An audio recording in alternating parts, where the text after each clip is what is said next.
नमस्कार, स्वदेश न्यूज देख रहे हैं आप। मैं हूं आपके साथ ऋषभ सोनी और लेकर आया हूं हमारा खास कार्यक्रम अग्निपथ। और अग्निपथ में आज हम बात करेंगे हेराल्ड पर कांग्रेस के हल्ला बोल की। नेशनल हेराल्ड मुद्दे पर भाजपा और कांग्रेस अब आमने सामने है। मामले को लेकर देश से लेकर मध्य प्रदेश तक कांग्रेस सड़कों पर नजर आई है। केंद्र सरकार और ईडी के खिलाफ जमकर हल्ला बोला गया। वहीं जीतू पटवारी ने सरकार पर आरोप लगाया कि केंद्र सरकार सोनिया गांधी को टारगेट कर रही है। कहा है कि पिछले कुछ सालों में 36 नेताओं पर ईडी ने कार्रवाई की और 70% नेताओं ने बीजेपी ज्वाइन कर ली है। उन्होंने कहा कि बीजेपी सरकार अपने एजेंडे के लिए ईडी का इस्तेमाल करती है। पटवारी ने कहा कि 5,500 केस ईडी के पास हैं, जिनमें से सिर्फ 40 मामले में सजा हुई है। नेशनल हेराल्ड केस में सोनिया गांधी और राहुल गांधी पर लगाए आरोपों को उन्होंने निराधार बताया है। लेकिन इस मुद्दे को लेकर भाजपा के नेता कांग्रेस पर जमकर हमलावर हैं। मुख्यमंत्री डॉक्टर मोहन यादव और बीजेपी के अध्यक्ष बीडी शर्मा ने इस मुद्दे पर कांग्रेस को आड़े हाथों लिया। सीएम ने कहा कि कांग्रेस के लोग मोटी चमड़ी के होते हैं। कांग्रेस ने किए जितने पाप किए हैं, उससे ज्यादा उल्टी बात उनकी अगली पीढ़ी करती है। उन्होंने कहा कि अपराध आप करो और सरकारी कार्यालय भी घेरो, ये कांग्रेस ही कर सकती है। तो वहीं बीडी शर्मा ने कहा कि चोर शोर मचा रहे हैं, पहले ये चोरी भी करते हैं और बाद में सीनाजोरी भी। बीडी शर्मा ने कहा कि सोनिया गांधी और राहुल गांधी का नाम नेशनल हेराल्ड केस में चार्जशीट में आना यह कानूनी मामला है, लेकिन कांग्रेस झूठ और छल कपट की राजनीति करती है। अब इस मामले में आपको कुछ बयान सुनवाते हैं, सुनिए। सोनिया जी के साथ जो कानून पे हमें भरोसा है, पर सोनिया जी के साथ इस तरीके का कृत्य करना, ये अपने आप में ये मैसेज है कि नरेंद्र मोदी तानाशाही पे उतर आए। और मैं मानता हूँ इस तरह का कृत्य करना जिसमें 1 रुपये का लेन देन नहीं हुआ, 1 रुपये का किसी को फायदा नहीं हुआ, 1 रुपये का किसी को किसी प्रकार का लाभ नहीं हुआ, उसमें सोनिया जी को उन 78 साल की उम्र में बीमार होने के बाद टारगेट करना, यानी ये अपने पापों को छुपाने का कुकृत्य कर रहे हैं। मैं सभी कांग्रेस जनों से, देशवासियों से, इस देश के गरीब आदमी से, इस देश के दलित आदमी से, इस देश के सभी वो जो संविधान से प्यार करते हैं, देशभक्त परिवार के लोग हैं, जागो, उठो और देखो कि आपका दायित्व क्या है। आपका दायित्व है इस देश के, इस सरकार ने जिस भाव से हम इसको लेके आए थे, हमारे प्रधानमंत्री को चुना था, बीजेपी को चुना था, वो देश को सिर्फ नफरत और घृणा की भट्टी में झोंकने पर तुल गया है। अब हम सबको प्रेम, प्यार, मोहब्बत, भगवान राम, कृष्ण, पैगंबर के पैगाम को घर घर ले जाना है। भारतीय जनता पार्टी और आरएसएस मिलकर ईडी, आईटी, सीबीआई को एक राजनीतिक हथियार के रूप में उपयोग कर रहे हैं। हम इसकी निंदा करते हैं। नेशनल हेराल्ड के केस में 1 पैसा भी नेहरू गांधी परिवार ने अपने ऊपर खर्च नहीं किया है। 1 रुपया भी उन्होंने अपने काम में उपयोग नहीं किया है।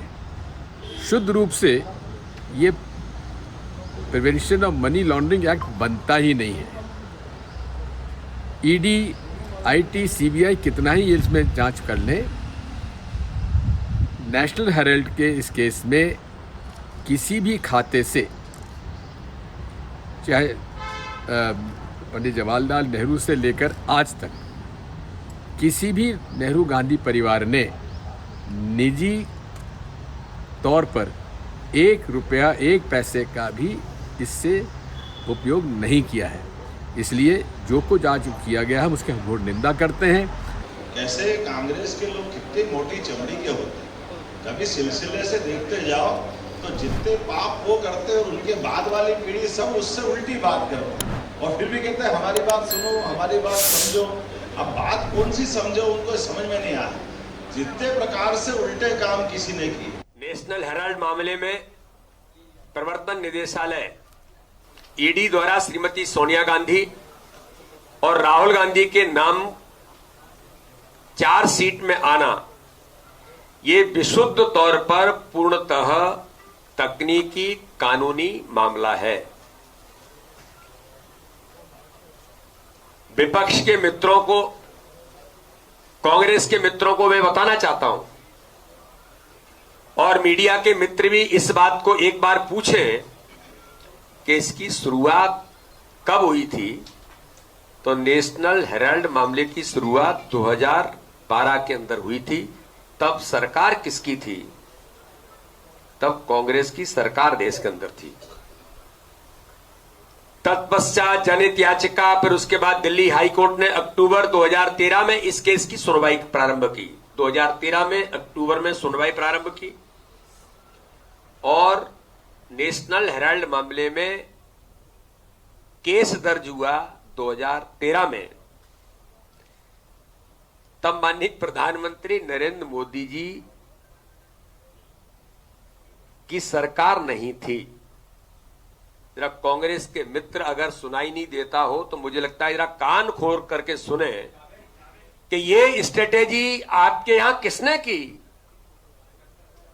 ये तो कांग्रेस ही मुझे लगता है बता सकते हैं कि जिनके आज ईडी में नाम आए हैं चार्जशीट के अंदर, सोनिया गांधी, राहुल गांधी, सैम पित्रोदा से लेकर के जिन के, तो इनके खिलाफ कॉन्स्पिरेसी करने वाला कौन?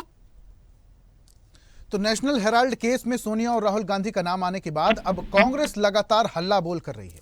देश भर में प्रदर्शन की कोशिश और प्रदर्शन भी किए जा रहे हैं। इसको लेकर बीजेपी के तमाम नेता भी कांग्रेस को घेरने में लगे हुए हैं। इस पर ज्यादा चर्चा करेंगे हम, काफी ज्वलंत मुद्दा है। कुछ मेहमान हमारे साथ जुड़ रहे हैं, उनका परिचय आपसे करवा देते हैं। बीजेपी से मीडिया पैनलिस्ट हमारे साथ जुड़ रहे हैं शिवम शुक्ला जी। शिवम जी, बहुत स्वागत है आपका। और कांग्रेस प्रवक्ता एडवोकेट प्रमोद द्विवेदी जी हमारे साथ जुड़े हुए हैं पैनल में। सर, आपका भी बहुत बहुत स्वागत है और चर्चा की शुरुआत मैं आपसे ही करूंगा। प्रमोद जी, 2012 का मामला, चार्जशीट में राहुल गांधी, सोनिया गांधी समेत 6 लोगों के नाम आए। ईडी काम कर रही है, हल्ला बोल किस बात का, प्रदर्शन किस बात का? पूरे मामले को भारतीय जनता पार्टी और उसके पाले हुए कुछ लोग, जिन्हें हम बौद्धिक तो नहीं मान सकते, लेकिन एक पेंडुलम की तरह काम करने वाले कठपुतली, इस पूरे मामले को इस तरह से प्रचारित और प्रसारित कर रहे हैं कि गोया आर्थिक अनियमितताओं का मामला है। कानून जानते नहीं है। अगर जिस समुद्र के पास पूरा पानी हो और वो चिड़िया के चोंच से पानी चुराएगा, जिस नेहरू और गांधी परिवार ने आजादी के समर के पहले, मोतीलाल नेहरू ने जो एक समय एक केस के 1 लाख से अधिक की फीस लेते थे, देश की को अपनी संपत्ति समर्पित की, पंडित जवाहरलाल नेहरू ने समर्पित की। अपनी पत्नी के नाम पर जो संपत्ति थी उस पर एक अस्पताल, टाटा मेमोरियल से भी बड़ा अस्पताल, नामचीन अस्पताल चल रहा है, समर्पित की। तो मेरा सवाल तो सिर्फ एक भारतीय जनता पार्टी के नेताओं से है कि आप बताएं कि कंपनी और कानून के एक्ट को जानते हैं, अंतरण को जानते हैं, जिसमें कोई लेन देन नहीं किया गया हो, किसी को लाभ प्राप्त न हुआ हो, किसी को लाभ दिया न गया हो।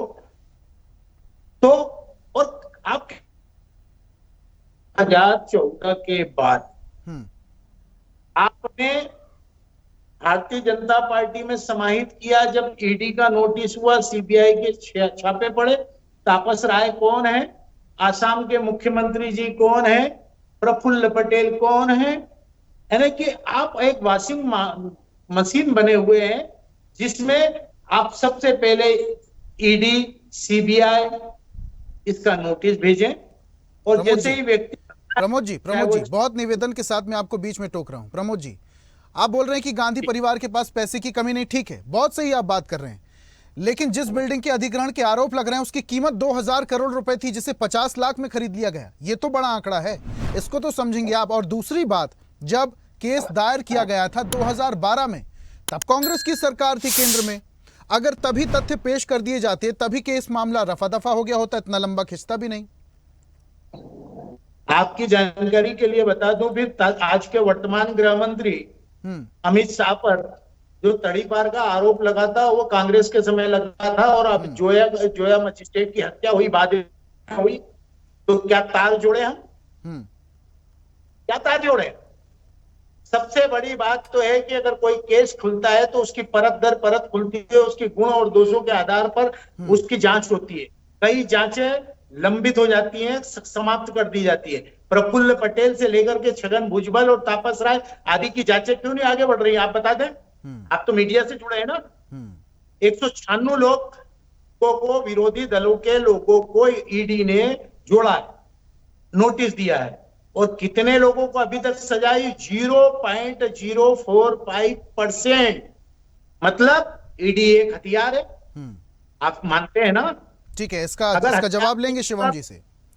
शिवम जी से जवाब लेते हैं। शिवम जी हमारे साथ जुड़े हुए हैं। शिवम जी, पूरी बात सुन रहे थे आप प्रमोद जी की। ईडी हथियार के तौर पर इस्तेमाल करते हैं आप?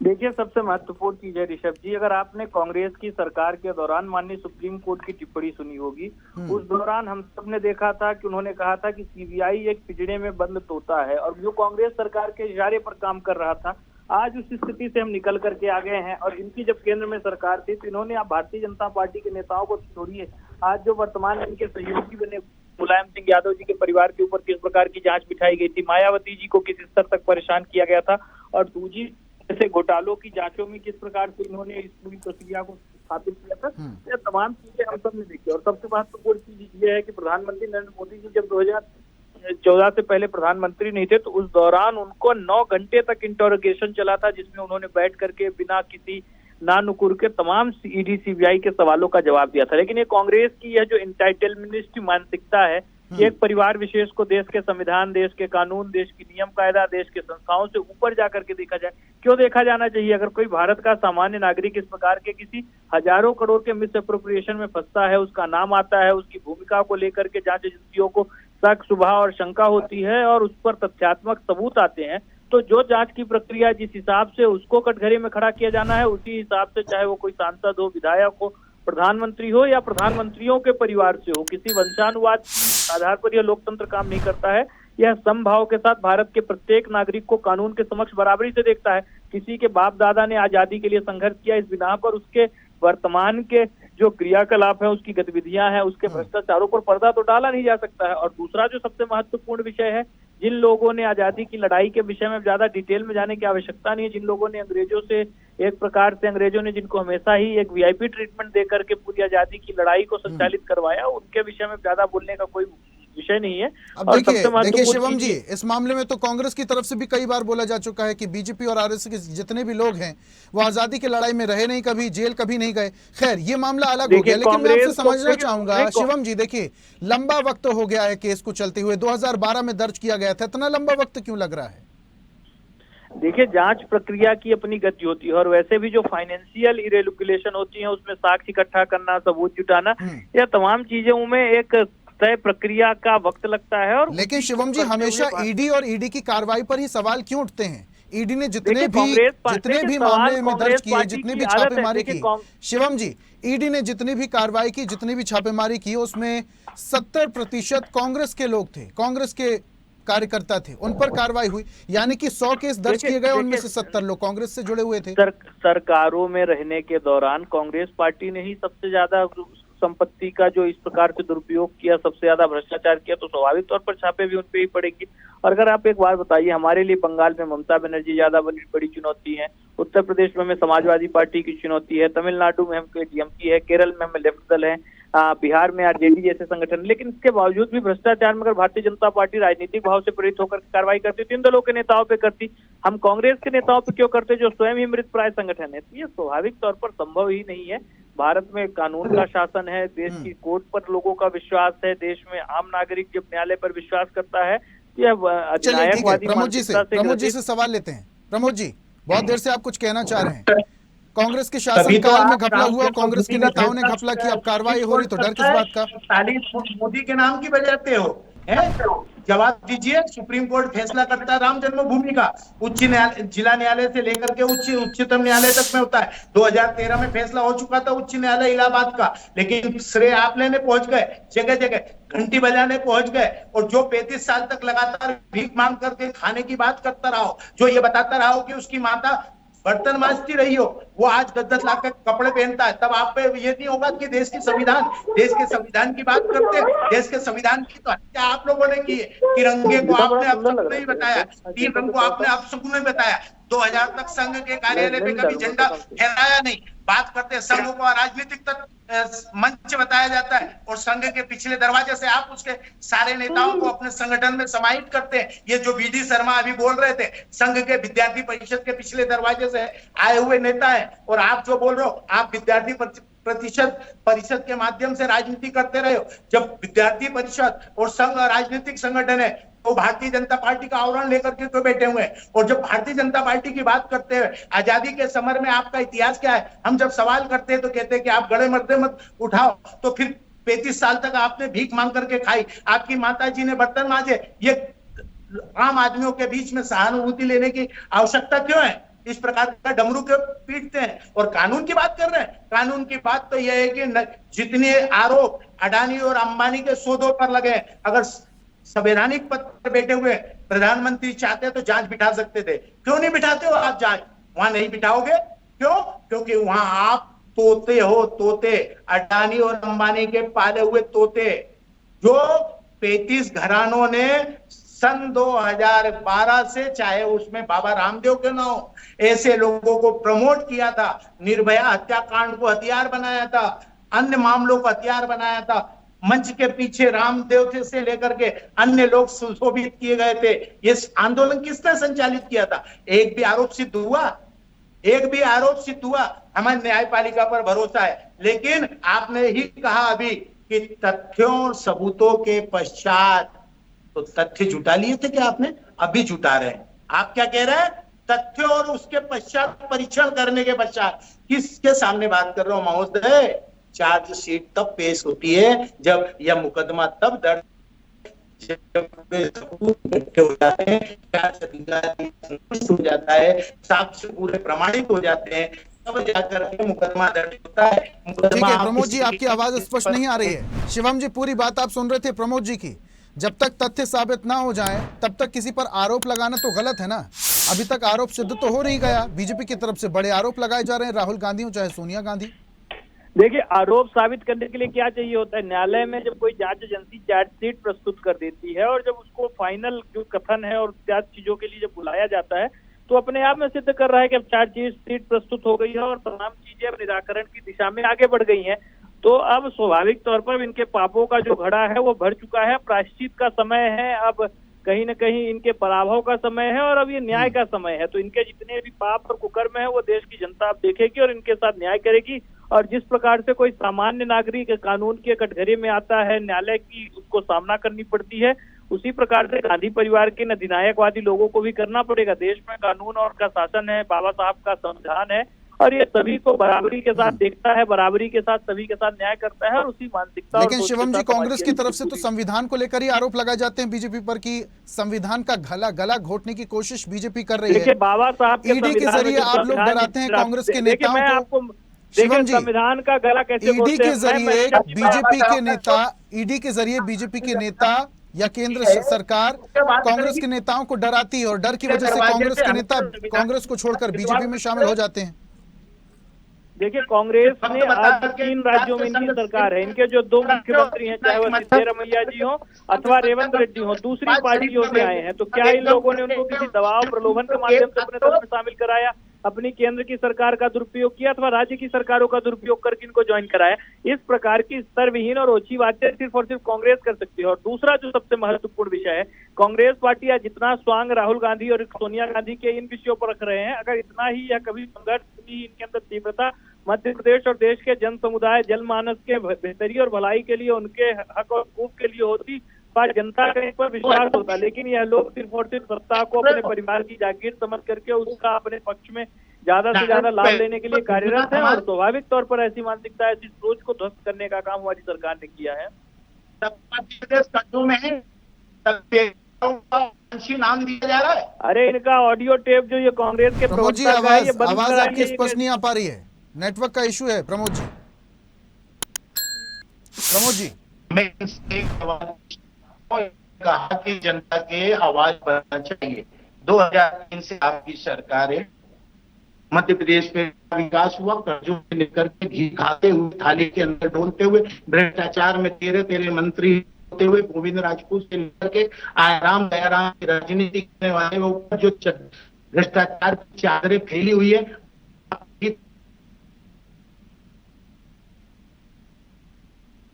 प्रमोद जी, आपकी आवाज स्पष्ट नहीं आ पा रही है। प्रमोद जी, मेरी आवाज आप तक जा रही है? चलिए, कुछ तकनीकी इशू हो गया है, वापस से उनसे जुड़ते हैं, शिवम जी से प्रतिक्रिया ले लेते हैं। शिवम जी, लेकिन लंबा वक्त हो गया है, 2012 में केस दर्ज हुआ था, हालांकि उस समय कांग्रेस की सरकार थी केंद्र में, अभी तो लंबे वक्त से बीजेपी की सरकार है ना, इस केस को जल्दी से रफा दफा क्यों नहीं किया जा रहा है? तथ्यों की आप बात कर रहे हैं, तथ्य अगर मिल रहे हैं तो केस को जल्दी सुलझाया जाए। मैं आपसे क्या बोल रहा हूँ, जांच एजेंसियां अपनी गति से काम करती हैं ना, वो बीजेपी उनको अपनी सरकार का लालच, प्रलोभन अथवा दबाव देने का काम करती है ना, कांग्रेस की सरकार होने की वजह से उनका कोई इस प्रकार से परिवर्तन हो सकता है।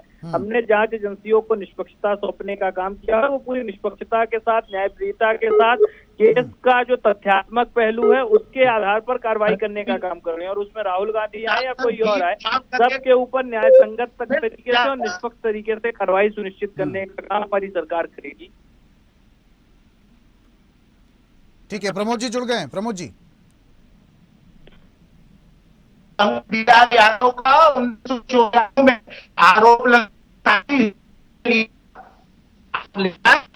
बता दीजिए ना, करो। प्रमोद जी, आपकी आवाज स्पष्ट नहीं आ पा रही है, कुछ तकनीकी इशू है।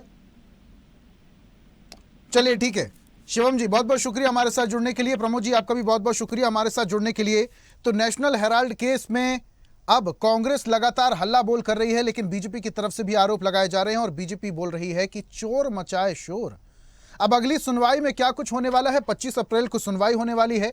इस सुनवाई में क्या कुछ होगा, अगली तारीख कब मिलेगी, क्या जो आरोपियों ने दोष मुक्त कर दिया जाएगा या फिर उन पर सजा होगी, दोषी कौन होंगे, ये देखने वाली बात है। आज के अग्निपथ में फिलहाल इतना ही। देश दुनिया की तमाम अपडेट्स के लिए बने रहिए स्वदेश न्यूज के साथ। नमस्कार। ऐसे ही वीडियोस के लिए लाइक करें, शेयर करें, फॉलो करें, YouTube पर जाकर सब्सक्राइब कर बेल आइकन दबाना ना भूलें और ताजा अपडेट्स के लिए स्वदेशलाइव.com पर जरूर जाएं।